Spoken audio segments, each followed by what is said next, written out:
Okay, thank you, Brian. I'm going to spend the next few minutes on this topic, and I think it dovetails very nicely with the last two presentations.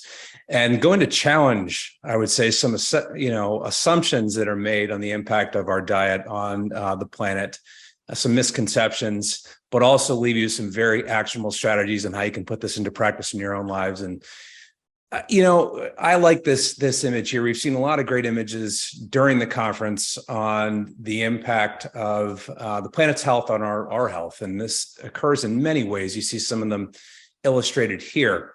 But we look in particular at the impact that our food systems and our dietary choices have on our own health and the health of the planet. One of the leading voices in this has been the Eat Lancet Commission that has a publicly available report that you can download. That has a wide variety of mathematical models looking at the impact of food and food systems on our health and what some of these outcomes might be. In addition, they've got a number of different strategies that they offer having to do with food waste, how we manage our land and oceans, and then having to do with the output, increasing food output to feed our planet, but making sure that we do it with high quality output and not just more food necessarily. So most people agree on all that, the importance of all those. And this last point here is, sort of point of contention with many, and where I think we need to think about this in more of a systems way. Now, no one's going to argue that it's better to eat healthy diets, but this report, which has had a lot of influence, has essentially come out with a one-size-fits-all recommendation for basically plant-based diets that have at the great exclusion, as you can see on the bottom, in the number of calories per day of all animal foods. And while doing so would have some positive impacts on some of just these terrible situations that you see here in concentrated animal feedlot operations, the manure and waste that gets into our water systems, thereby decreasing biodiversity, the transportation of said products across the country, you're going to see that image a lot through this presentation because it's key, and it's not an animal versus or plant issue. It's an all food issue we got to think about. And then finally, the negative impact that processed red meats can have, especially those that are charred into oblivion like this. So that said, there has been really since these guidelines in this report was first issued, there's been quite a bit of pushback saying, we're not so sure that this is going to work, that these mathematical models might not actually help us from a health perspective. And I'd say very much in line with the theme of this conference is how's this going to look across the planet as a whole? It's been, basically shown that billions of people would not be able to afford to eat this way. And that these dietary patterns aren't equitable for a variety of reasons. I mean, you see the image there that, there are over 600 million livestock producers that are in areas where you really can't grow crops. What are we going to do with those folks? Can we get the supplements that you need, B12 and iron and zinc, in areas where really you just don't have access to dietary supplements? So, we got to think about this in more of a systems way. And even looking at some of the health outcomes from this, some recent data that have been published, quite large studies showed that, eating the Eat Lancet guidelines in accordance with those was not associated with decreases in cardiovascular disease or cancer outcomes. And this didn't come as a surprise to me from one who's deep in the weeds of nutrition research, because recent meta-analyses over the last couple of years published in high-impact journals like Nature Medicine, Annals of Internal Medicine, have shown that non-processed red meat is not a causal risk factor for disease. And these were millions of participants. So cutting meat out is not really the be-all and end-all that many argue that it's going to be. And it may indeed have some consequences. So again, with the Eat Lancet guidelines, some thoughts that these may have some unintended consequences when it comes to exacerbating emotional disorders, depression, anxiety, these types of things. And this is due largely, they argue, some of the micronutrients that are difficult to get if you have exclusively plant-based diet. And this has also been manifested in some data. Those that completely eschew meat are more likely to have depression, anxiety, and other emotional disorders. Now, and I'm going to get into some more details on this, but this is due for a variety of reasons. You've got the micronutrient aspect, but there's also this important aspect of all grams of protein are not created equally. And this has big repercussions, not just for mental health, but for growth and development. We need to look at the amino acid content of the proteins that we're consuming. You see the RCT on the right that showed that, we can't make these equivalent protein assumptions. This will affect the growth and development of our young people. So I do want to be clear that going plant-based is one way, but you have to do it somewhat carefully with different supplements and so on. And I think that the mistake with some of these guidelines is that it's a one-size-fits-all proposition, which it isn't. There are many different ways to eat healthy, and we're going to look at some of what those are today.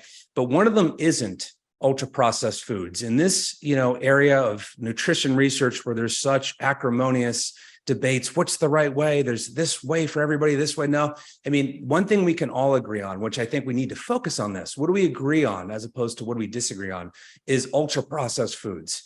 Unquestionably associated. This particular study is over 5 million individuals show that ultra-processed foods are associated with mortality. And I think a lot of times we think of all those foods you see here on the upper right image, okay? Yeah, I think most of us realize those are not very good for us. But what I see as a problem in this is that sometimes, we're seeing a lot of marketing for foods that are very processed, but because they're plant-based, many are giving them a free pass with just absurd claims like this.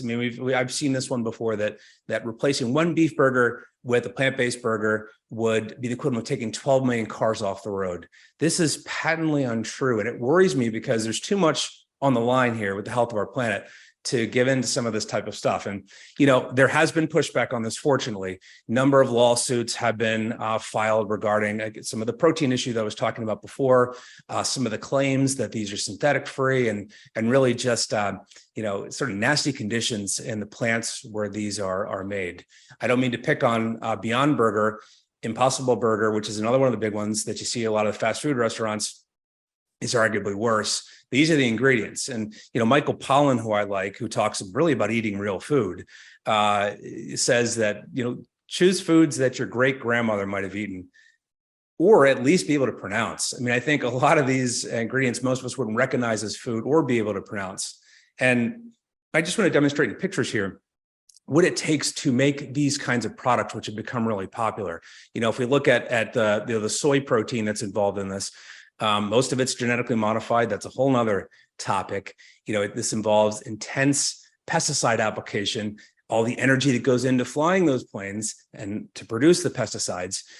You get just devastation of our soils with the way these are cultivated. Again, a very energy intensive way, as you see in that other picture. Once again, the transportation then to get to the processing plant, which involves coal-fired plants and so on, transporting then to the grocery store where it's held. So the wheat is just as bad. You think about it, you're not going to go and eat a stalk of wheat. It's very difficult to get the protein out of that. So these are not environmentally friendly products, and we need to be aware of that. Unfortunately, I will have some good news in this talk, but unfortunately, other foods too, maybe a little less processed, like almond milk, these are not very good for the planet, consume a tremendous amount of water. Even non-processed foods, so things like avocados, which I love, require quite a bit of water. And we get, again, this issue with monocrop agriculture, the soil dovetailing on what Chris Lowry talked about, where our soils are getting depleted and the runoff from the pesticides getting into our water and reducing biodiversity. So these are a lot of problems.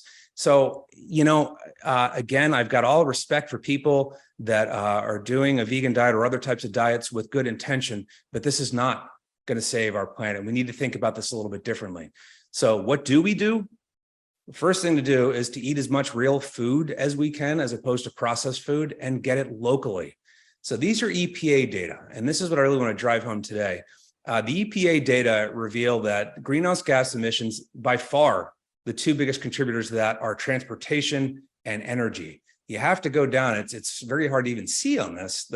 Agriculture has an impact on it, but the livestock side is quite small. And that's the livestock, including the way it's being done often now, which is that not so good way to do it. But this is not really the driver right now. It's our transportation and energy that are doing it. Now, that said, what can we do positive about this? Eat locally, farmers markets, it's a great way to do this. Buy the local produce and other foods at your grocery stores. And I want to emphasize that this can be done. This is not, you don't have to have access to a Whole Foods for this. I'm really encouraged, some of the work that we've done at NOVA, our Mission Thrive Summer program, done at urban farms. You also have more and more mobile food markets. Now, yes, there's some transportation that's involved there too, but it's also bringing healthy food to underserved areas that don't typically have access. So I'm really encouraged by some of these developments. I'm also really encouraged by the growth of regenerative agriculture. And we heard a little bit about that in the previous video, which is really trying to cultivate the resource of our soil. And this involves using animals whose manure help fertilize and help till the crops, as opposed to the sort of rototilling stuff. So this is a really promising way, I think, to improve our food system. And the big question is, well, can that be done at scale? And there's some evidence that it can be, and that this can actually, improve our carbon stocks. And I just want to show this picture here on the right too, that even the much maligned cow and beef production has shown to be carbon negative. Okay, so these are actually adding more carbon into when done in a certain way, adding more carbon into the soil and into our back into our environment. So this is something that is possible, and it's not so simple as we make it out to be. So what can we do? Again, eat locally as best you can. Now, if you're in Maryland like we are, you're not going to get a whole lot of variety. So you do the best you can do. This could be something as simple as when you go and you're going to buy some, say, canned or jarred tomatoes. Don't necessarily choose the ones that are from Italy. Maybe choose the ones that are from Florida or closer to home. So this is something, it doesn't have to be absolute all or nothing. You do the best you can do. I would say also educate. And this could be educating those that are maybe completely unconscious to the impact that our food choices have on the environment, or those that are conscious, but maybe have, oversimplified the issue and not thought about it a little bit more broadly. And that can include, some good documentaries. Documentaries have a perspective, but they're out there that can be a good access point for then people to dive further. And then lastly, I think, is to advocate. So unfortunately, right now, at least in the US, the foods that we subsidize are not necessarily those that are good for our health or good for the health of the planet. A lot of these genetically modified corn, wheat, soy, and so on. Bring this awareness, support local systems, support local food sources and regenerative agriculture. And, this is an area where we can make a difference. And again, the stakes are very high. So I encourage us all to do the best we can do in this regard. So thank you for your attention.